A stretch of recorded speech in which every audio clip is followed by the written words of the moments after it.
अस्सलाम वालेकुम। Beijing studio से अब तक की खबरों के साथ मैं हूं रिजवान अब्बासी। सबसे पहले अहम खबरों का खुलासा। 2023 में चीन की बैरून मुल्क सरमायाकारी में साल ब साल 5.7% इजाफा हुआ। चीनी वजारत तिजारत। जश्न बहार की तातीलात के दौरान अंदरून और बैरून मुल्क जाने वाले मुसाफिरों के बहाव के एक नए दौर का आगाज। शाम, इराक और ईरान की जानिब से अमरीकी फ़ज़ाई हमलों की मजम्मत।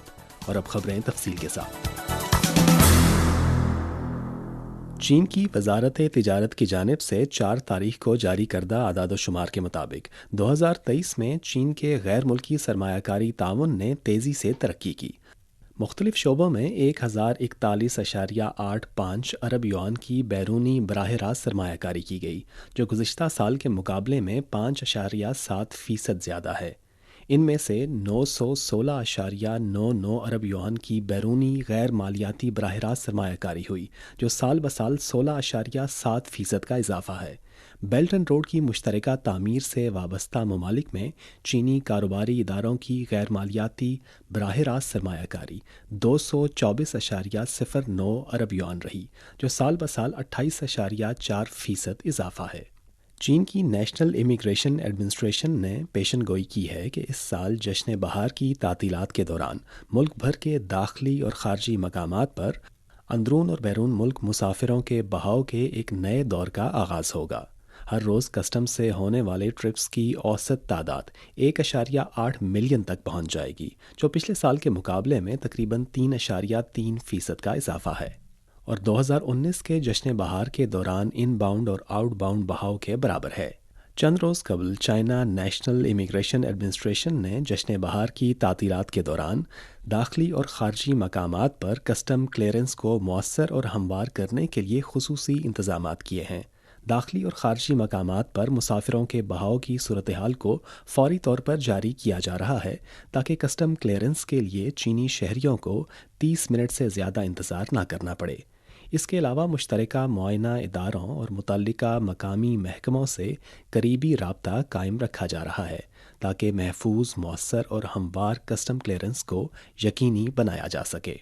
मशहूर कौमी मसनूआत की खपत को मज़ीद फ़रोग़ देने और डोमेस्टिक ट्रेंडी प्रोडक्ट्स की तशहीर के लिए चाइना मीडिया ग्रुप के 2024 domestic trendy products full puzzle convergence media action का आगाज़ 4 फरवरी को किया गया, जिसके तहत सार्फिन को नेशनल टाइड गिफ्ट पैकेजेस भेजे जाएंगे और साल भर ऑनलाइन और ऑफलाइन सरगर्मियों का अहतमाम किया जाएगा। 2024 में सीएमजी डोमेस्टिक ट्रेंडी प्रोडक्ट्स और घरेलू ब्रांड्स की तशहीर करने, डोमेस्टिक खपत को फ़रोग़ देने और एक नए तरक्याती पैटर्न की तामीर को आगे बढ़ाने के लिए मरबूत मीडिया इक़दामात का एक सिलसिला शुरू करेगा, ताकि चीनी मईशत से मुताल्लिक़ अंदरूनी और बैरूनी गर्दिश एक दूसरे को फ़रोग़ दें। मकामी वक्त के मुताबिक 1 फरवरी को चाइना मीडिया ग्रुप की स्प्रिंग फेस्टिवल गाला ओर्चर तकरीब लाओस में मुनक्किद हुई। लाओस के वज़ीर आज़म सोंगसी सेफेंडन ने लाओस में सीएमजी की तरफ से दोनों ममालिक के दरमियान अवामी ताल्लुकात के फ़रोग़ के लिए मुनक्किदा सरगर्मियों के सिलसिले की तारीफ़ की। उन्होंने कहा कि सीएमजी की स्प्रिंग फेस्टिवल की सरगर्मियों के सिलसिले ने लाओस के शहरों के रंग और खुशी में इजाफ़ा किया है, जिससे सयाहत की सनत मज़ीद मजबूत और मुतहर्रिक हो गई है। अप्रैल 2023 से चीन लाओस रेलवे बैनुल-अक़वामी मुसाफिर ट्रेनों ने अपने ऑपरेशन का आगाज़ किया। वेंटियाने से खुनमेंग तक जाने वाली ट्रेन में लाओस के फ़्लाइट अटेंडेंट्स ने सीएमजी के स्प्रिंग फेस्टिवल गाला की सकाफ़ती और तख्लीकी मसनूआत मुसाफिरों को पेश की और मुसाफिरों के साथ जश्न बहार के कल्चर को शेयर किया। लाओस में वेंटियाने रेलवे स्टेशन के वेटिंग हॉल में सीएमजी की स्प्रिंग फेस्टिवल गाला प्रमोशन वीडियो दिखाई जा रही है। 3 फरवरी को अमरीकी वज़ीर दिफ़ा लॉयड ऑस्टिन ने एक बयान जारी किया, जिसमें कहा गया कि अमरीकी और बरतानवी फ़ौजियों ने Australia, Bahrain, Canada, Denmark, Netherlands और न्यूज़ीलैंड की मुआवनत से हौसियों के ज़ेरे कंट्रोल इलाकों में फ़ौजी अहदाफ पर हमला किया है। इसका मकसद ईरानी हिमायत याफ्ता हौसियों की जानिब से बहिराए अहमर में बहरी जहाज़ों पर हमलों की सलाहियत को कमज़ोर करना है। बयान में कहा गया है कि इत्तेहादी हमलों के अहदाफ में ज़ेरे ज़मीन हथियारों के ज़ख़ीरा करने की सहूलियात, मिसाइल सिस्टम और लॉन्चर्स, फ़ज़ाई दिफ़ाई निज़ाम और हौसी मुसल्लह अफ़वाज के रडार्स शामिल थे। نیو یارک ٹائمز کے مطابق امریکہ برطانیہ اتحاد نے اسی روز یمن میں حوثی مسلح افواج کے زیر کنٹرول علاقوں میں 13 مقامات پر 36 حوثی مسلح اہداف پر حملے کیے تھے۔ اطلاعات کے مطابق 2 تاریخ کو امریکی فوج کی جانب سے کیے گئے فضائی حملوں میں 85 سے زائد اہداف کو نشانہ بنایا گیا، جن میں تقریباً 40 افراد ہلاک ہوئے۔ 3 تاریخ کو ہونے والے امریکی اتحادی افواج کے حملوں کے بعد 4 فروری کو یمن میں حوثی مسلح افواج کے پولیٹیکل بیورو کے ایک رکن نے ایک بیان جاری کیا، جس میں کہا گیا ہے کہ اسرائیل کے خلاف حوثی مسلح افواج کی فوجی کارروائیاں اس وقت تک جاری رہیں گی جب تک اسرائیل غزہ کی پٹی میں جارحیت بند نہیں کر دیتا، اور حوثی تشدد کا جواب تشدد سے دیں گے، چاہے انہیں کتنی ہی قربانیاں کیوں نہ دینی پڑیں۔ 3 فروری کی صبح امریکی فوج نے شام اور عراق میں ایران کی حمایت یافتہ مسلح تنظیم کے ٹھکانوں پر فضائی حملے کیے۔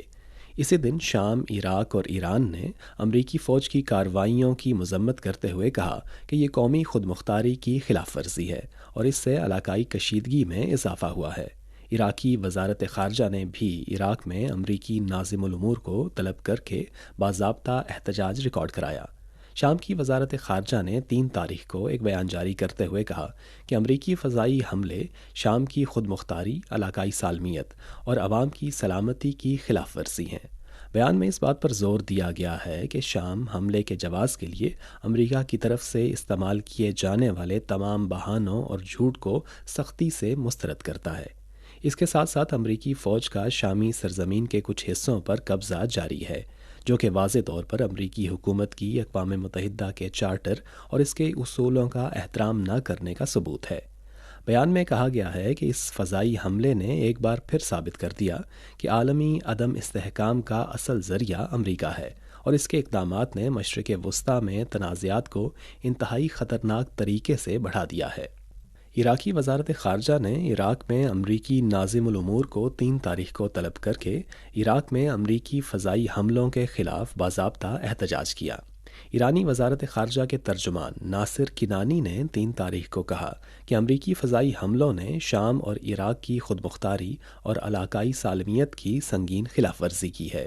یہ حملے امریکہ کی ایک اور مہم جوئی اور اسٹریٹجک غلطی ہیں، اور ان حملوں سے علاقائی کشیدگی میں مزید اضافہ ہوگا۔ مقامی وقت کے مطابق 3 فروری کو شام اور عراق پر امریکہ کے حملوں کے بارے میں اقوام متحدہ کے سیکرٹری جنرل کے ترجمان ڈیجارک نے کہا کہ اقوام متحدہ کے سیکرٹری جنرل انطونیو گوتریس نے تمام فریقین پر زور دیا ہے کہ وہ کشیدگی کو مؤثر طریقے سے کم کریں۔ ڈیجارک نے کہا کہ گوتریس کو صورتحال میں مزید اضافے پر تشویش ہے۔